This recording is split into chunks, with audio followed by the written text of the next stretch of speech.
This is Pulse of Africa, the face and voice of Africa. The story of resurgent and burgeoning Africa is here, only on the Pulse of Africa channel.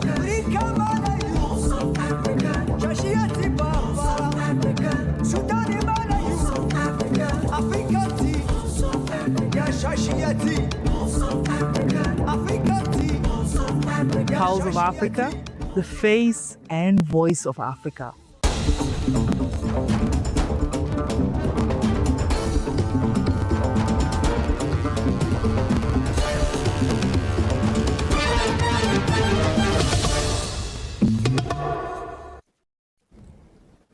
Hello and welcome. I am Tanzania with Pulse of Africa News, bringing you the latest stories and updates from across the continent. Ethiopian Prime Minister Abiy Ahmed hosted an official welcoming ceremony for Singaporean Prime Minister Lawrence Wong at the National Palace in Addis Ababa, marking a new chapter in the growing partnership between Ethiopia and Singapore. In a message shared on his social media pages, Prime Minister Abiy described the visit as an important milestone in the relationship between the two countries, noting that their expanding cooperation reflects a shared commitment to progress in sectors vital to their mutual future. As part of the official program, Ethiopia and Singapore signed two memoranda of understanding, one on skills development and another on carbon credits collaboration. According to Abiy, the agreements underscore the country's joint commitment to building resilient, future-ready workforces and advancing sustainable low-carbon growth. Abiy said Ethiopia highly values its partnership with Singapore and sees substantial potential for deepening cooperation. Mr. Prime Minister, once again, I warmly welcome you to Ethiopia, to Addis Ababa, the capital city of Africa. It's a pleasure to build on constructive discussion we held during my recent visit to your beautiful country. I always remember that candid discussion. I also invited you to come and to visit us, and you made it today, and that shows what type of leader you are, and it also gives me confidence to work on and strengthen our friendship. I am pleased that we now have this opportunity to deepen our partnership between our two nations, or between our service as a friend, because Singapore's remarkable transformation rooted in good governance, long-term planning, sustainable growth, offers us valuable insights, because we're also aspiring to do the same. So, Mr. Prime Minister, we have had a very fruitful discussion, and I am sure this bilateral will also cover lots of areas. Once again, welcome to Ethiopia, and I wish you all the very best in your stay here in Addis Ababa. He highlighted opportunities for broader collaboration in trade and investment, smart transport and logistics, digital infrastructure, fintech, cybersecurity, and artificial intelligence. Ethiopia-Singapore partnership is becoming an important platform that bridges Asia and Africa, linking two rapidly growing regions through innovation, sustainable development, and shared economic aspirations.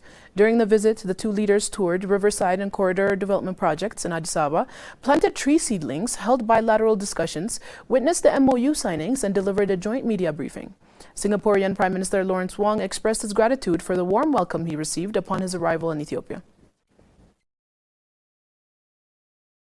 Thank you, Prime Minister Abiy, for your warm welcome, for your friendship, and for the generous hospitality extended to me and my delegation. Thank you for receiving me at the airport personally last night, and for the very warm and friendly reception that you gave to me and my delegation.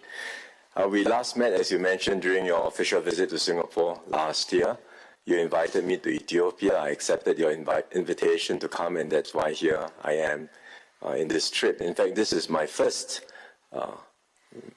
bilateral visit to a country in Africa as Prime Minister, and it is in Ethiopia. So we are happy to be here.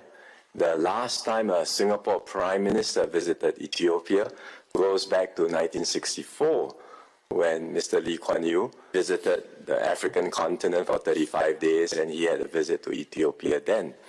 So I'm making up for a long period of absence with my visit here to renew our warm and long-standing friendship and to see how we can take it forward. And although I've only just arrived in Addis Ababa, I was telling you just now that the Prime Minister was struck by how green the city is, how beautiful the city is. It's a testament to the success of the green legacy you initiated. And I hope the trees that we planted this morning will be a testament to the legacy in a small way and will also continue growing, just as our relationship will also continue growing. In fact, we already see a lot of promising signs because the economic ties are growing. The trade between our two countries are also increasing. And so I hope my visit this time will add momentum to our bilateral cooperation and that we can continue together, working closely together to take our bilateral cooperation to even greater heights. So thank you once again. Prime Minister Wong arrived in Addis Ababa on Sunday evening for an official working visit and was received at Bole International Airport by Prime Minister Abiy, who had returned earlier that day from the G20 Leaders Summit in Johannesburg. Prime Minister Abiy previously visited Singapore in June 2024, during which both nations consolidated cooperations across several sectors.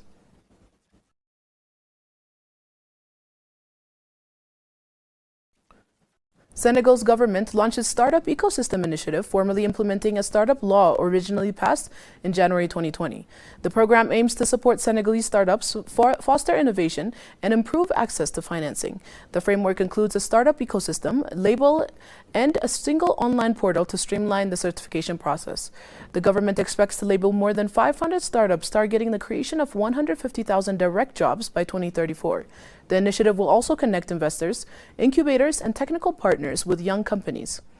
The launch is part of the country's broader New Deal technology and Senegal 2050 vision, which placed technology and innovation at the center of the national development strategy.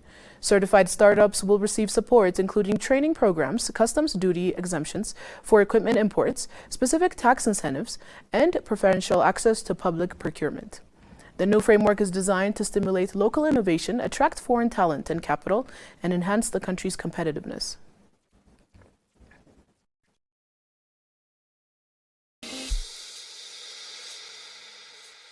They shaped history.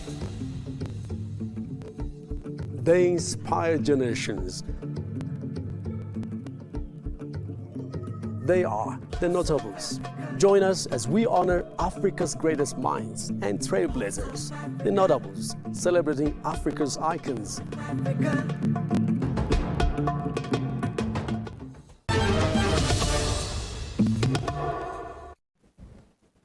Tanzania will start construction of a new port in the east of the country in December, a senior government official said, ending a decade of delays due to government objections to the initial contract terms. A part of the large-scale Special Economic Zone initiative involving industrial parks and rail and road links is located about 75 kilometers north of the commercial capital, Dar es Salaam. Gerson Msigwe, the chief government spokesperson, told reporters on Sunday that the port will have 28 berths, but construction will start on December 14. Construction machinery was on the way, he said, without providing further details, and the port will have a depth of up to 20 meters and be able to receive larger ships than any other port in the Eastern African region. The port will be able to handle ships with a capacity of up to 25,000 containers, he said, without giving details of the value of the project or the construction contractor. The East African nation signed a framework agreement with two developers from China and Oman in 2013, but implementation was delayed because the government said the terms were not favorable for the country. After taking office in 2021, President Samia Suluhu Hassan said they had started negotiations to revive the $10 billion project.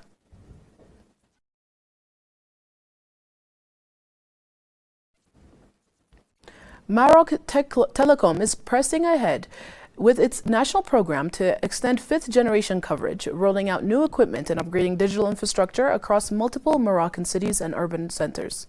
The company said the ongoing deployment includes the installation of advanced technological systems designed to boost network capacity, increase connection speeds, and improve overall service reliability. The expansion aims to ensure that Maroc Telecom's infrastructure is fully prepared to accommodate the next generation of digital services linked to 5G technology. According to the operator, the initiative's forms part of its broader strategy to modernize Morocco's telecommunications network, enhance high bandwidth connectivity, and support the country's digital transformation efforts. Maroc Telecom added the strengthening 5G readiness will enable future applications in sectors such as industry, health, transport, and smart cities, while also meeting growing consumer demands for faster and more stable mobile internet services.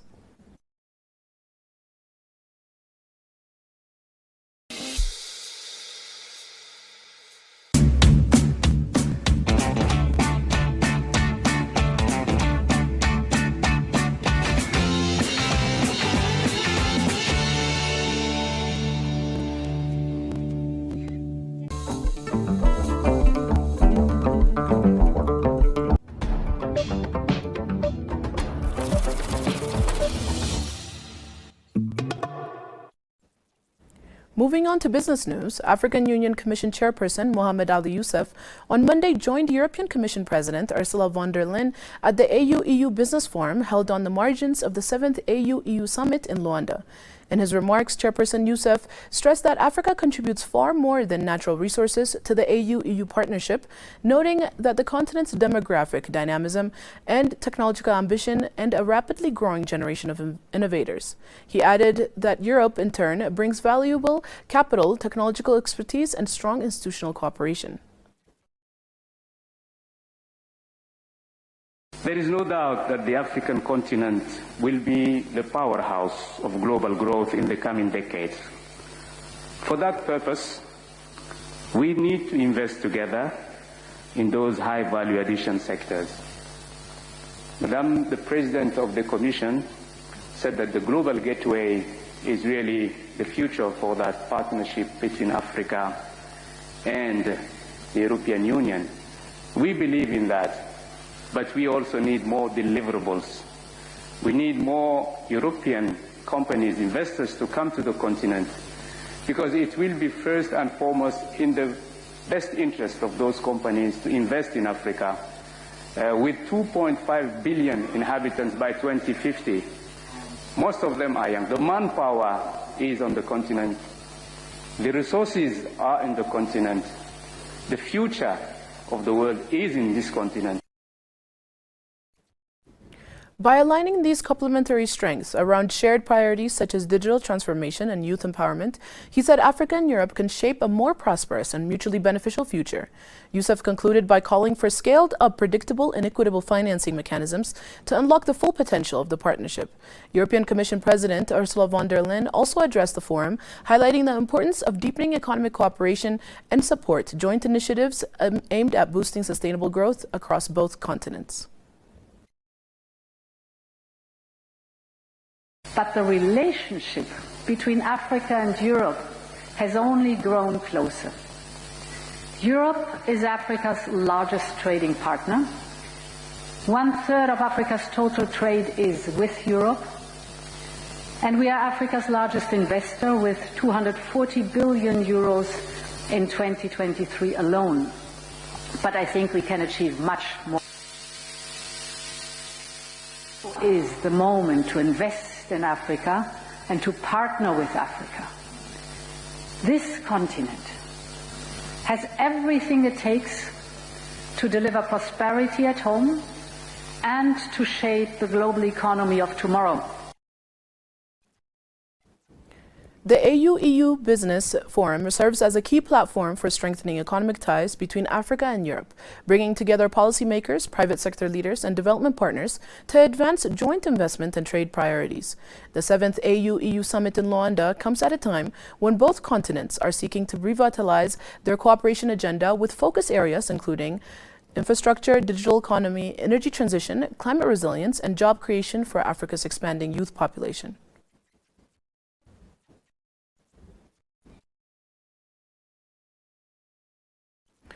Zambia's finance minister welcomed a milestone upgrade from S&P Global Ratings Agency that removed the copper-rich country's default status in the latest sign of economic recovery. In September, the government forecast a rosier fiscal picture for 2026, estimating the budget would more than halve the economy growth rise above 6% following years of protracted debt restructuring negotiations and a severe drought. On Friday, S&P upgraded Zambia's long and short-term foreign currency credit rating to CCC+/C from selective default with a stable outlook. It confirms that Zambia has moved out of default status and is steadily restoring its place as a credible and investable economy. Finance Minister Situmbiko Musokotwain said in a statement, the government remained committed to fiscal discipline and completing the remaining components of debt restructuring while expanding energy access, he said.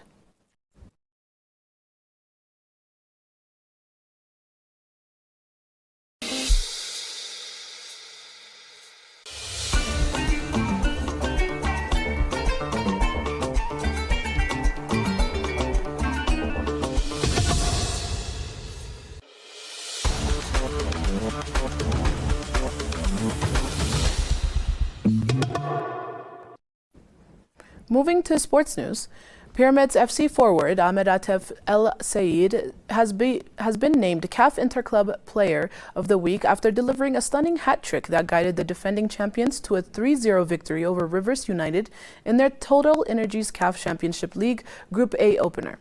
Atef, 26, opened the scoring in the 52nd minute after persistent pressure from the home side. He doubled the lead 5 minutes later with a powerful header from Karim Hafez across, before completing his hat-trick in the 72nd minute with a composed right-footed finish from Mohamed Reda's assist. His clinical display highlighted his growing role in Pyramids' quest to back-to-back African titles. The win moves Pyramids joint top of the Group A alongside RS Berkane as the championships make a strong start to their title defense.